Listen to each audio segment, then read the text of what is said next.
رسول اللہ صلی اللہ علیہ وآلہ وسلم نے اس امت کے لیے دو چیزیں چھوڑی. فرمایا کہ میرے صحابہ میں تم میں دو گراں قدر چیزیں چھوڑ کے جا رہا ہوں، تم کبھی گمراہ نہیں ہوگے. ایک اللہ کی کتاب اور دوسرے میرے اہل البیت. یہ حدیث ہمارے ہاں اہل سنت میں اور شیعہ مکتب میں متواتر روایت ہے. یہ حدیث الثقلین کہلائی جاتی ہے، اس سے کوئی انکار نہیں کر سکتا. رسول اللہ صلی اللہ علیہ وآلہ وسلم کی آخری وصیت ہے. آپ نے اس امت کے لیے قرآن اور اہل البیت چھوڑے ہیں. اب سوال یہ ہے، قرآن مجید تو ہمارے سامنے موجود ہے، اہل البیت علیہ السلام کی جو تعلیمات ہیں وہ کہاں پر ہیں؟ ہر مسلمان دن میں 5 وقت کی نماز پڑھتا ہے، خواہ وہ سنی ہو یا شیعہ ہو. نماز کیسے پڑھنی ہے، زندگی کیسے گزارنی ہے، غم اور خوشی کے مسائل ہیں. ایک مومن نے اپنی زندگی کو کس طرح قرآن و سنت کے مطابق گزارنا ہے، رسول اللہ کی وصیت کے مطابق. یہ تمام احکام ہمیں کہاں سے ملیں گے؟ ہمارے معاشرے کے اندر مختلف فقہ موجود ہیں، حنفی، شافعی، مالکی، حنبلی، اور اس کے علاوہ دیگر فقہا کی آراء موجود ہیں، بیان کی جاتی ہیں. یہاں پر کیا اہل البیت علیہ السلام کی کوئی فقہ ہے؟ کیا ایک سنی مسلمان وہ اپنی زندگی گزارنے کے اندر شادی، طلاق، نکاح اور دیگر مسائل کے اندر، خواہ وہ انفرادی ہوں یا اجتماعی، اس میں اہل البیت سے رہنمائی یا ان کی اتباع کر سکتا ہے، ان کی فقہ کو فالو کر سکتا ہے یا نہیں کر سکتا؟ اگر کر سکتا ہے تو وہ کہاں پر ہے؟ ان تمام سوالات کو ہم ڈسکس کر رہے ہیں ایک ترتیب کے ساتھ، اور اس پروگرام کا جو عنوان ہے وہ فقہ الآل ہے، یعنی رسول اللہ صلی اللہ علیہ وآلہ وسلم کی جو وصیت ہے ان کی فقہ، قرآن اور اہل البیت کی فقہ. اس پر ہماری یہ چوتھی نشست ہے اس عنوان کے اوپر، جو کہ ہم نے سلسلے کا آغاز کیا تھا علامہ انور علی نجفی صاحب حفظہ اللہ ان کے ساتھ اس عنوان کے اوپر، اور آج بھی انہی کے ساتھ ہماری یہ چوتھی نشست ہے. السلام علیکم ورحمۃ اللہ وبرکاتہ. وعلیکم السلام ورحمۃ اللہ وبرکاتہ.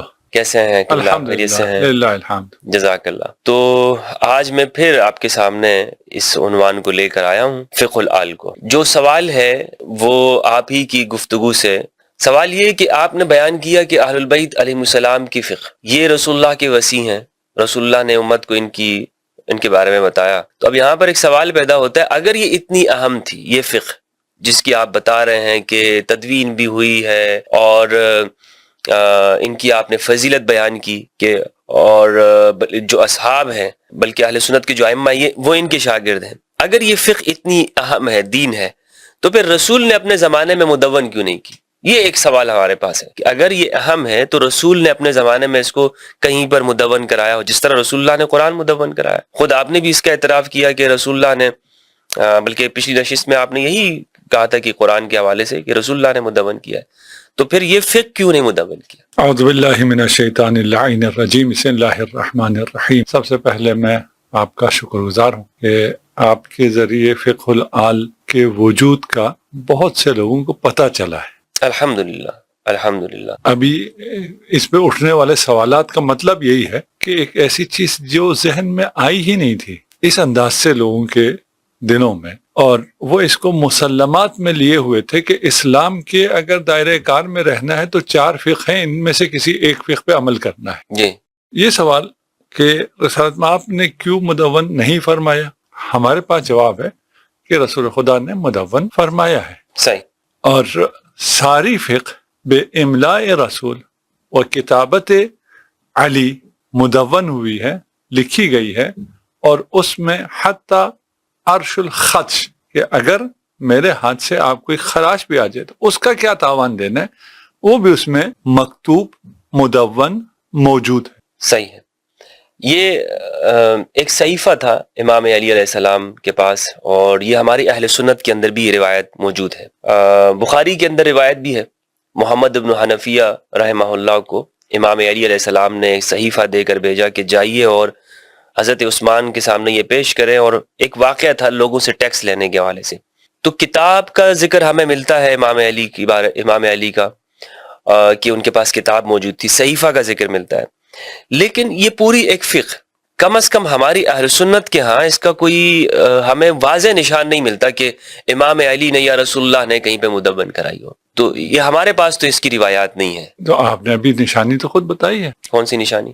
کہ امیر المومنین نے اسی صحیفے میں سے جو مبتلا بے حکم تھا وہ بھیجا کہ یہ لکھا ہوا ہے، رسول کا لکھوایا ہوا ہے، بھیجا نا. جی بھیجا. نہیں ایک کتاب یا صحیفہ ہے لیکن ایک پوری فقہ، کیونکہ فقہ کے دیکھیں اندر پوری فقہ میں جو کچھ ہم نے کہا حتی عرش الخطس موجود ہے، یہ ہمارے ہاں تعبیر موجود ہے کہ یہ جس کا انسان تصور بھی نہیں کر سکتا یہ تک ہوگا، ٹھیک نا، دیا ہوگا، زخم کا ہوگا، لیکن خراش کا بھی یہ فقہ کی اتنی ڈیٹیل موجود ہے، بالکل موجود ہے، اتنی ڈیٹیل تک اس میں. اچھا آپ نے پچھلی جو نشست تھی اس میں اربعہ اصول اربعہ وہ الگ ہے، وہ بات الگ ہے. وہ تو بات امام جعفر صادق کے زمانے میں ہے. ہم ابھی بات کر رہے ہیں خود رسول اللہ کے دور میں کہ فقہ محمدی رسول اللہ کے زمانے میں مدون ہوئی، اس پر تمام اصحاب عمل کرتے تھے، اور اگر اصحاب میں سے کبھی تخلف ہوتا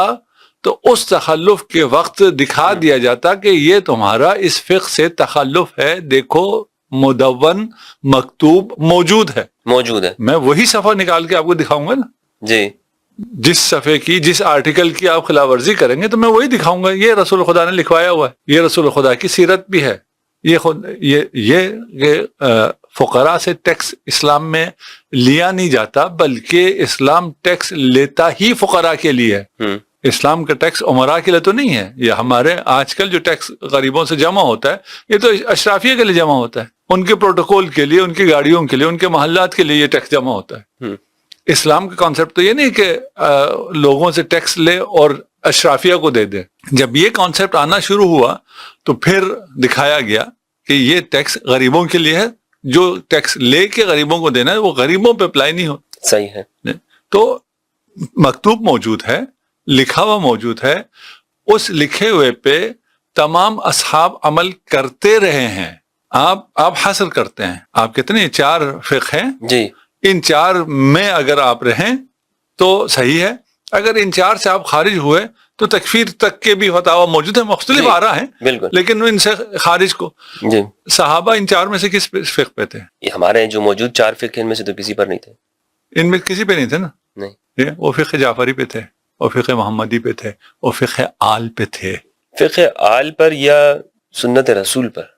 فقہ آل وہی سنت رسول ہے، 2 چیزیں تو نہیں ہے نا. رسول کہہ رہے ہیں نا انی تارکم فیکم ثقلین، رسول کہہ رہے ہیں میرے بات تم نے کتاب اللہ اور عطرت تھی. جی، تو رسول کے بعد جس فقہ کو عطرت بیان کریں گے وہ رسول کی فقہ ہوگی، کچھ اور ہوگی؟ رسول کی فقہ. رسول کی فقہ ہوگی. اسی فقہ پر زمان رسول میں جو عمل ہو رہا تھا وہ فقہ الآل ہے. زمان رسول کے بعد اصحاب نے جس پہ عمل کیا وہ فقہ الآل ہے، کیونکہ کوئی اور فقہ تھی نہیں، کسی اور فقہ کے ہونے کا سوال پیدا نہیں ہوتا. تخلفات ہوئے نہیں ہوئے؟ بالکل ہوئے. اچھا، جس طرح کی نمازوں کے طریقے میں اختلاف ہے، اس سے آپ کی مراد یہ ہے؟ تخلفات کچھ بھی ہو سکتے ہیں، خلاف ورزی جس طرح ابھی آپ نے ٹیکس کی مثال دی، جی ٹھیک ہے نا. تخلفات ہوئے نہیں ہوئے، خلاف ورزیاں ہوئی نہیں ہوئی، وہ ہوئی، ٹھیک ہے نا. جیسے لوگ کچھ واجبات پہ عمل کرتے ہیں، کچھ واجبات پہ عمل نہیں کرتے، اس کے سب قائل ہیں. کوئی عصمت صحابہ کا تو کوئی قائل نہیں ہے. نہیں، عصمت تو ہمارے ہاں بھی اہل سنت میں ہم بھی رسول کی بھی نہیں ہے. نہیں، رسول اللہ کی عصمت کی قائل ہے. نہیں، مقید قائل ہے. اکثریت کی بات کر رہا ہوں میں. مقید قائل ہے، تبلیغ دین میں عصمت ہے، اس کے علاوہ ادھر بھی عصمت نہیں ہے. نہیں، وہ خطا اجتہادی کا استعمال کرتے ہیں لفظ، عصمت کے خطا خلاف اجتہادی کا، کہ وہ حتی رسول کے لیے، رسول کے لیے بالکل حتی رسول کے لیے تو یہ عصمت تو نہیں ہے، ٹھیک ہے نا. جب عصمت نہیں ہے تو اگر کوئی یہ کہتا ہے کہ 100% عمل کرتے تھے فقہ پہ، نہیں کرتے، لیکن کوئی اور منبع، کوئی اور سورس نہیں تھا اصحاب کے لیے. آپ اصحاب کے پیچھے چل رہے ہیں نا جی. آپ پہ یہ فقہ اربعہ پہ عمل کرنا حرام ہے. آپ کو تو اس فقہ پہ عمل کرنا ہے جس پہ صحابہ نے عمل کیا ہے. اس دور میں فقہ آل کے علاوہ کوئی اور فقہ تھی ہی نہیں. مدون بھی تھی اور عمل بھی تھا. وہ نام اس کا نہیں لیتے تھے کہ ہم فقہ آل پہ عمل کر رہے ہیں، لیکن فقہ الآل تھی، کیونکہ اور کوئی فقہ تھی نہیں نا. یہ فقہ تو بعد میں بنی ہے. تو اس وقت آل سے دیکھیں، میں اس کو اور انداز سے سمجھاتا ہوں. یہ جسارت ہے، میں آپ کو بچوں کو سمجھانے کی بات کروں. میرے نظر میں وہ بچے ہیں، ہم بھی سمجھ رہے ہیں آپ سے، ہم بھی سمجھ رہے ہیں. وہ بچے ہیں جن کو یہ مفاہیم سمجھنے ہیں. جی. سب سے پہلے تو یہ سمجھنا ہے کہ جو اختلاف ہوا وہ اختلاف عقائد میں تھا، فقہ میں تو نہیں تھا. فقہ میں کیا فرق پڑتا ہے؟ جو جیسے نماز، سب ایک جیسے نماز پڑھیں، جی، ایک جیسے زکوٰۃ دیں، ایک جیسے حج کریں، ایک جیسے خمس دیں، یہاں مشکل آ جاتی ہے، ہوں کیونکہ خمس پھر اہل بیت، دشمنان اہل بیت کو یہ برداشت نہیں اچھا خمس، ہے، تاریخ میں یہی ہے، حالانکہ خمس میں تو زیادہ جو ہے وہ حصہ زیادہ ہے، ہونا چاہیے، برداشت ہونا چاہیے. دشمنان اہل بیت کو، دشمنان اہل بیت کو خمس برداشت نہیں. ابھی ایک اہل سنت سادات میں تھے، انہوں نے یہ سوال اٹھایا کہ یہ تو ہماری فقہ میں بھی مسلم ہے کہ سادات پہ زکوٰۃ حرام ہے. جی بالکل. تو جو فقراء سادات ہیں، یعنی امت کے فقراء کا تو رسول نے انتظام کیا ہو، اپنے گھرانے کے فقراء کا کوئی انتظام نہ کیا ہو، کوئی الٹرنیٹ کچھ تو ہوگا. تو الٹرنیٹ کیا ہے؟ خمس ہے. فقہ میں صرف اس قسم کے ایک دو چیزوں کو چھوڑ کے فقہ میں کوئی اختلاف نہیں تھا. عقائد میں اختلاف تھا، عقیدے میں اختلاف تھا، عقیدے میں مختلف مسالک بننا فطری تھا، اور فقہ میں سب کو اسی فقہ آل پہ باقی رہنا چاہیے تھا اور باقی تھے. یہاں تک یہ بات کچھ سینس کر رہی ہے؟ نہیں، یہاں تک تو بات ہے. یہ بات واضح.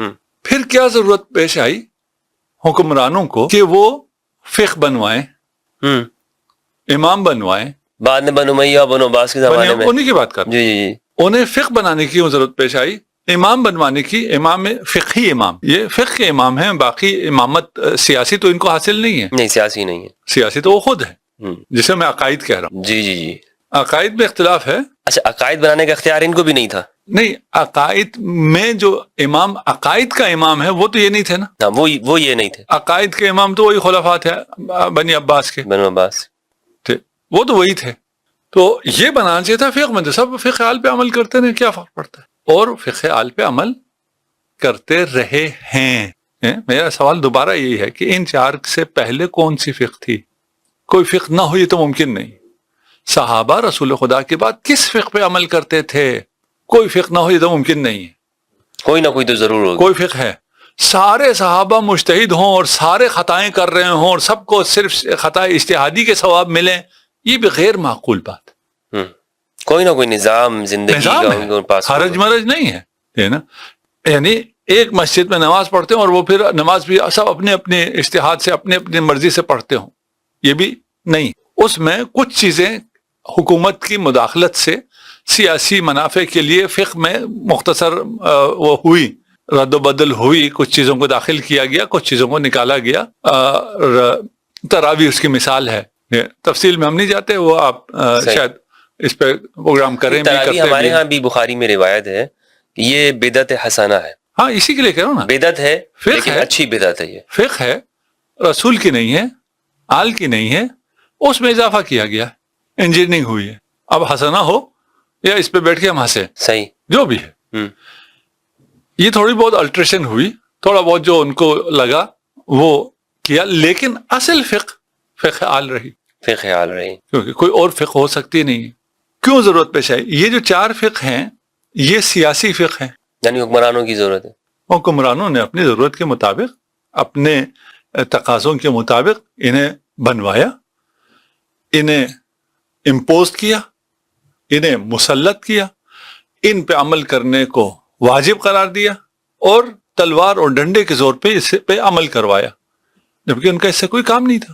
وہ امام ہیں، یہ جیسے مرضی ہوں، جو مرضی سے مرضی نماز پڑھیں، جو فقہ جیسے مرضی کریں، اس کا کوئی وہ نہیں تھا. اگر یہ بات اسٹیبلش ہو گئی، نہیں ہوئی، تو ہم اس پہ ایک پروگرام، آپ ہمارے ساتھ بیٹھیے، ہم یہ ثابت کریں گے کہ یہ ساری فقہ کس نے، ہم پھر نام بھی لیں گے کون سی فقہ کس سیاسی شخص نے کس وجہ سے بنوائی اور اس کے کیا شواہد ہیں اور اس کے کیا اعترافات ہیں علماء اہل سنت میں. یہ مجھے ویسی ان چیزوں کا شوق نہیں کہ میں یہ چیزیں جو ہے سب بیان کروں، یہ میں چھوڑ دیتا ہوں خود سننے والے پہ، کہ اگر آپ کو یقین نہیں آ رہا آپ تحقیق کر لیں، آپ کے لیے ثابت ہو جائے. یہ ساری چیزیں آپ ابھی یہ پوچھ لیں کہ فقہ مالکی کس نے بنوائی، کیوں بنوائی، موطا کس نے لکھوائی، جس نے لکھوائی اس نے اس کو کیسے نافذ کیا. یہ ساری چیزیں آپ کے پاس کھل کے سامنے آ جائیں گی. آپ کے اپنے مصادر سے، آپ ہماری یا کسی اور کی متنازع کوئی چیز نہ دیکھیں، آپ اسی مین سٹریم میں دیکھیں چیزوں کو، آپ کو واضح ہو جائے گی. سوال یہ پیدا ہوتا ہے اس کی ضرورت کیوں پیش آئی؟ اگر آج کے مسلمان کو یہ سمجھ میں آ جائے تو سارے مسئلے حل ہو جائیں گے. یہ چار فقہ کیوں بنے؟ فقہ آل کو چھوڑ کر باقی فقہ کیوں بنے؟ اور اس میں حصر کیوں ہوا؟ جی اگر انہی کو اللہ نے دوام بخشا اور باقی جو ہے وہ ختم اللہ نے نہیں دیکھیں نا، سیاسی لوگوں نے بنایا، بنانے کے بعد حصر کر دیا کہ بس یہی ہے، اس کے بعد اب پانچواں نہیں ہو سکتا، چھٹا نہیں ہو سکتا، تو میں انہی چار میں سے ایک پہ عمل کرنا ہے. یہ غیر فطری ہے. رسول اللہ کے بعد 150-200 سال کے بعد ایک حصر کیا جا رہا ہے، اور ان لوگوں کی طرف سے جن کو یہ کوئی اختیار حاصل نہیں ہے کہ وہ حصر کر سکیں کہ آپ نے ان چار میں ہی رہنا ہے اور ادھر سے آگے نہیں نکلنا ہے. وجہ کیا تھی؟ مجبوری کیا تھی؟ وجہ اور مجبوری یہ تھی کہ اصحاب نے، تابعین نے، سب نے حدیث ثقلین ان کے پیش نظر تھی، فقہ آل پہ عمل کیا تھا. سیاسی طور پہ جبر تھا، استبداد تھا. سیاسی امام ہو جس کو بھی مانتے تھے، سیاسی خلیفہ ہو جس کو بھی مانتے تھے، فقہ کے لیے وہ اہل بیت کی طرف آتے تھے. جی حتیٰ خلفاء فقہ کے لیے اہل بیت کی طرف آتے تھے، لولا علی. عوام نہیں، صحابہ نہیں، حتیٰ ان کو بھی پتا تھا، سب کو پتا تھا، سب کو معلوم تھا کہ اگر پوچھنا ہے تو کس سے پوچھنا ہے. ہمارے ہاں ایک صحیح روایت ہے بخاری کی کہ اقرأنا ابی و اقدانا علی. حضرت عمر کا اعتراف موجود ہے کہ ہم میں سب سے بڑا قاری وہ ابی ہے اور سب سے بڑے قاضی وہ علی بن ابی طالب ہے. تو آپ کی یہ بات اس سے تائید ہوتی ہے. اور پھر وہ رجوع بھی کرتے تھے، ایک رجوع بھی کرتے تھے کہ معاشرے میں سب سے قاضی فقیہ تو یہ ہیں، لیکن میں رجوع نہیں کرتا.